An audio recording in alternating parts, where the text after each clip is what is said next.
End of the டே நமக்கு வந்துட்டு weight increase ஆகும் போகுது. நம்ம வந்து திடீர்னு ஒரு காஸ்டியூம் ஓகே வெளில போறோம். ஒரு காஸ்டியூம் போடுவோம். அது பத்தாம அது கொஞ்சம் அத எடுக்கும்போது நான் வந்துட்டு அப்படியே கிழிச்சிருக்கேன். கிழிச்சிட்டு தூக்கி போட்டு கத்தியிருக்கேன். என் ஹஸ்பண்ட்லாம் வந்துட்டு "என்னாச்சு? என்னாச்சு?" நான் ஒரு மாரி நல்லாவே இல்ல. "நீ என்னைய பார்க்க நல்லா இல்ல தானே? நான் நல்லா இல்ல தானே?" அப்படின்னேன். "என்னை விட்டுட்டு போயிட மாட்டல்ல? நீ அழகா இல்லல்ல?" அப்படின்ட்டுலாம் நான் கேட்டுருக்கேன். நைட் எல்லாம் பார்த்து மிரரே பார்க்க மாட்டேன். எனக்கு மிரர் பார்க்க புடிக்காது. ஸோ அது எல்லாமே வந்துட்டு இதுக்கப்புறம் நான் ஃபீல்ட் அவுட்டு. இதுக்கப்புறம் அவ்வளோதான் நானு.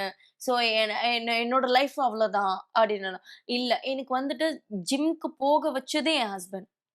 நீ வந்துட்டு 4:00 நீ வந்துட்டு ஃபீடிங் வந்துட்டு எனக்கு அ நான் பாப்பாவுக்கு எப்போ 1 இயர் கம்ப்ளீட் ஆனுச்சோ, பாப்பா ஃபுட்டுக்கு எப்போ போக சாலிட் ஸ்டார்ட் பண்ண ஆரம்பிச்சாங்களோ, ஆரம்பிச்சது. அப்பவே நான் வெயிட் லாஸ் ஜர்னி ஸ்டார்ட் பண்ணிட்டேன். ஏன்னா, சப்ளிமெண்ட் நம்ம போகும்போது நம்ம வெயிட் லாஸ் பண்ண ஆரம்பிச்சதுதான். நீங்க அது எதுவுமே இல்லாம நம்ம எந்த ஒரு டயட்ஸ் எதுவுமே ஜிம், வொர்க் அவுட்ஸ் எதுவுமே பண்ணக்கூடாது அப்படின்றது வந்துட்டு ஸ்ட்ரிக்ட்டா சொல்லுவாங்க. ஸோ, அதனால பேபிக்கு வந்துட்டு ஃபீட் பண்ணிட்டு இருக்காங்க அப்படின்னா, அது கம்ப்ளீட்டா ஸ்டாப் பண்ணதுக்கு அப்புறம் நீங்க ஸ்டார்ட் பண்ணா தான் கரெக்ட்டா இருக்கும். ஸோ சப்ளிமெண்ட்ல நான் வந்துட்டு குடுக்க ஆரம்பிச்ச உடனே என் ஹஸ்பண்ட் சொன்னாங்க, "இந்த மாதிரி நீ காலையில போ" அப்படின்னா. "இல்ல பகலெல்லாம் நீ பாப்பாவ பார்த்துட்டு இருக்க. கண்டிப்பா நானுமே வொர்க் போயிடுவேன். ஸோ உன்னால வந்துட்டு இது பண்ண முடியாது. ஒரு ப்ராஜெக்ட் வர்ற வரைக்கும் நீ வந்துட்டு இது" அப்போ நான் சுந்தரியும் கமிட் ஆயிட்டேன். ம். என்னால சுந்தரி ஸ்டார்ட்டிங் எபிசோட்ஸ்ல நீங்க பார்த்தீங்கன்னா, I was in 80 KG. After 6 after ஒரு 4 மந்த்ஸ்க்கு அப்புறம் 4 டூ 6 மந்த்ஸ்க்கு அப்புறம் நான் 63க்கு வந்தேன்.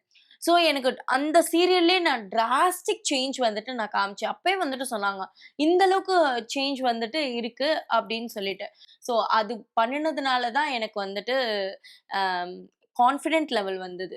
என்னால வியர் பண்ண முடியும். நான் ஒரே ரீல் போட்டிருப்பேன்னு நெனைக்கிறேன்.